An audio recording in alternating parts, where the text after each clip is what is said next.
Hey, what's up, everybody? It's Jason. I'm back again with a video, and I'm doing a little thread response thing here because last night I watched Brian's video. Brian over at Embryonic Robot. He says he just came across this idea at random, looking through the records, and I believe it.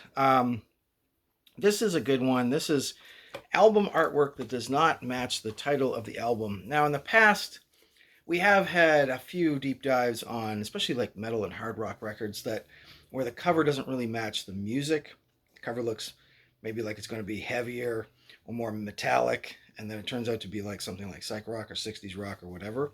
But this one's a little different. It's not so much the music doesn't match the cover, it's that the cover doesn't match the title.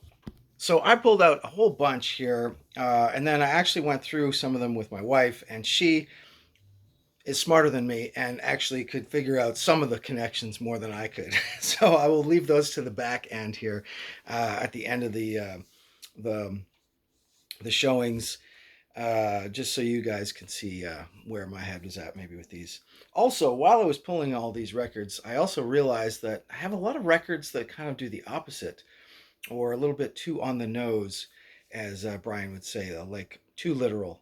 I might do a separate video of record covers that are maybe a little too literal to the title. But anyway, let's kick things off here with a 1970s, late 70s album, one that I just got in the recent times. This is Hardware by Greg Diamond, sort of a jazz, disco, funk kind of record from 79. Like I said, I don't know. I feel like this is a little bit more wetware or digital wear than hardware, but I guess it could be a little bit hardware for that one. Then, of course, we got a couple of singles here by Depeche Mode. Depeche Mode are always pretty good for some pretty abstract covers. This one here, Question of Time. I'm not sure that that means anything visually. Actually, kind of reminds me of like J.G. Ballard or like David Cronenberg Crash movie or something for some reason, but just the split up image there. Another Depeche Mode single early on in their career. This is Love in Itself. Okay. Unless maybe you love climbing telephone poles and electric poles. This one here is kind of debatable, but I'm not sure exactly that this fits. Obsession by UFO. Um, I mean, maybe like this kind of always reminds me a little bit of like jewelry or something, like an obsession, but it's very alien looking. Um, Carries over to the back cover too, but I don't quite get the obsession part. My wife thought, well, maybe they're obsessed with this person in the middle, which I think is maybe a band member. So that's UFO. Next up, some post-punk here, and Pear Ubu. I don't think that this cover makes any sense to me either. This one is called the Song of the Bailing Man. I don't know, just sort of ice shards kind of thing.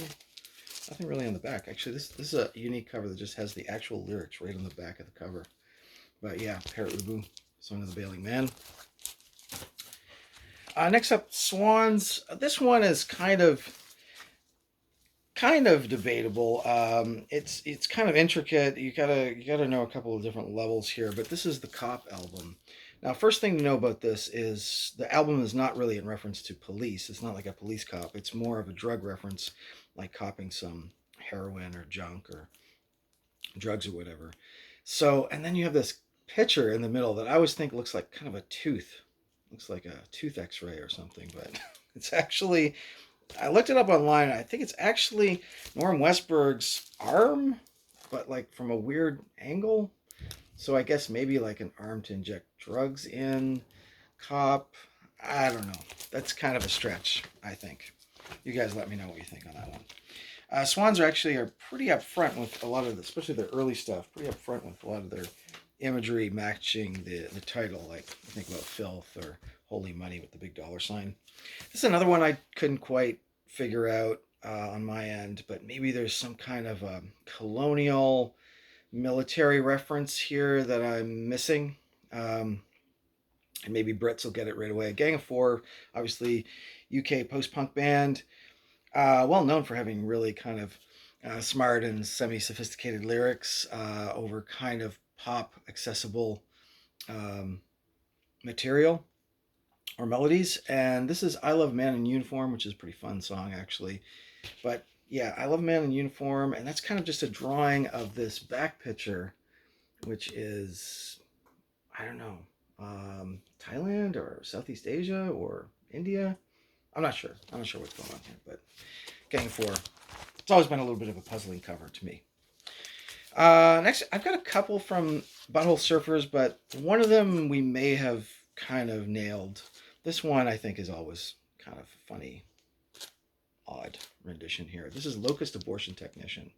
So the technicians are clowns in this case. Um, Next up, we go with Cramps and an album that took me decades to hunt down, and I finally got an OG copy of their second album, Psychedelic Jungle. I just feel like there's a bit of a missed opportunity on this one. Could have been more jungly, right? It's a little psychedelic, just with that rounded kind of camera shot, but I mean, it's just really a picture of them in an apartment or something. So this is also a little bit psychedelic too. But again, the jungle, I don't see the jungle happening too much. It's actually quite domestic, the pictures. Noise rock / no wave. Old school heroes here. Mars. This was on Lydia Lunch's label, Widow Speak, and this is 78 because I guess the recordings are from 78, 79. So again, 78, I guess maybe like it's an older lady, like an older skeleton, like a 78-year-old.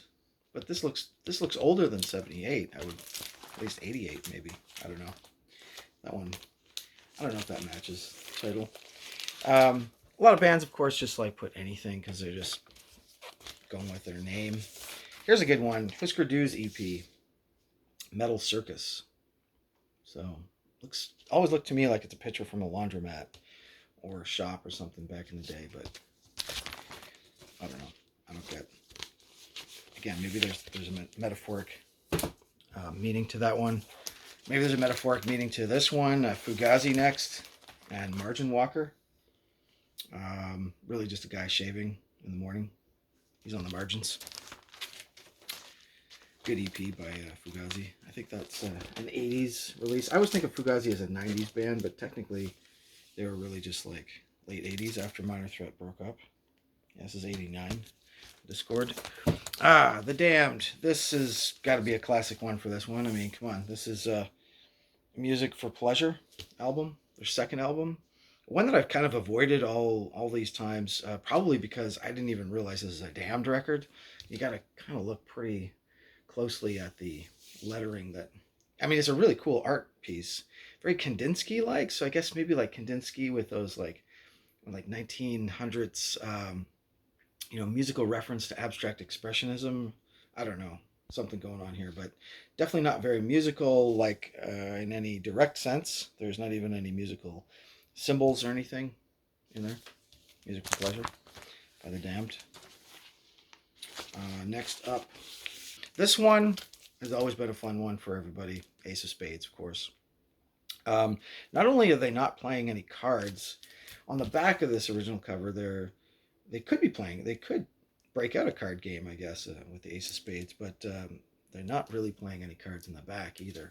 But a lot of people have commented, I think it was it Anthrax or DRI, one punk or metal band commented that when we were young and we got this album, we totally thought it was a band from Mexico.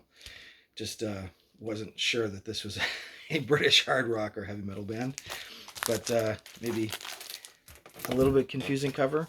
Nasty Savage with Indulgence. Definitely very surrealist artwork. Maybe art in itself is kind of indulging, but that's about as far as I can get with that one. 1980s heavy metal, American power metal band, Nasty Savage. Pitch Shifter next with Industrial. I'd say that's more video than industrial, but definitely their industrial record. Industrial Metal by Pitch Shifter. Now another metal record here.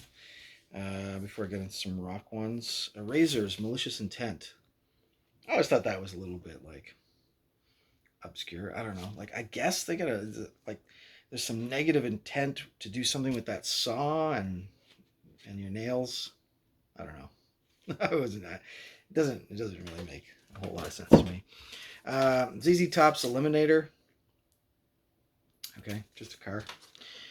The cars, panorama. I don't think it's a flag, right? So I don't think that's panorama. Sticks, got a couple by Sticks here. This one, Equinox. I don't know. Maybe there's something there, I guess. What's the name of this album? This album is so worn down. Pieces of 8 by Sticks. Are there 8 people involved in this? Not really. Kind of folds over. Were there 8 of those statues? Sticks, pieces of 8. And the ultimate, before I get to some other questionable ones, the ultimate one, I mean, come on. Nobody can top this in terms of graphic design, album cover that does not meet the title. Dead Kennedys, Fresh Fruit for Rotting Vegetables. Picture from some riots or something. Yeah, that's definitely not what you think about with fresh fruit rotting vegetables. But now I thought this was a little bit off the target here, if you excuse the pun. LL Cool J single One Shot at Love. I mean, I guess you get one shot. He's got a skateboard. He's heading towards his shot. I don't know. The skateboard thing and One Shot at Love, and yeah. This was another Butthole Surfers record. Actually, I think there are 2 covers to this record. This being the U.S. pressing, I think, of Psychic Powerless, Another Man's Sack. I mean, it's kind of psychedelic. I mean, it's kind of psychic-ish. Powerless, Another Man's Sack. I was thinking like it's very kind of European statue, like maybe sacking Rome or sacking some statues. I don't know.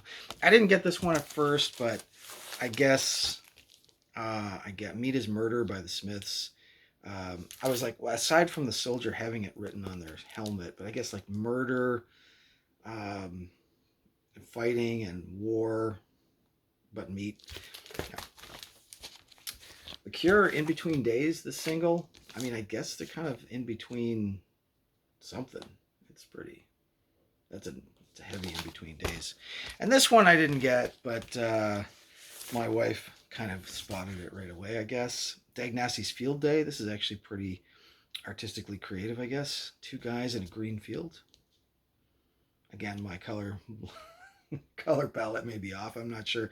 It's a teal, right? That's like a teal green. So I wasn't immediately getting the green field and a couple guys in the field day. And I didn't realize that Rush's hemispheres. I didn't immediately think about the right and left brain hemisphere. Yeah. So very Magritte and surrealist as well. Yeah, so those are some of the records that at least at first viewing, I didn't think totally matched the title. Like I said, from doing this exercise, I also found a bunch of records where I think maybe the band did it a little too literal, so maybe I'll film that video next. And I'll see you guys in the next one.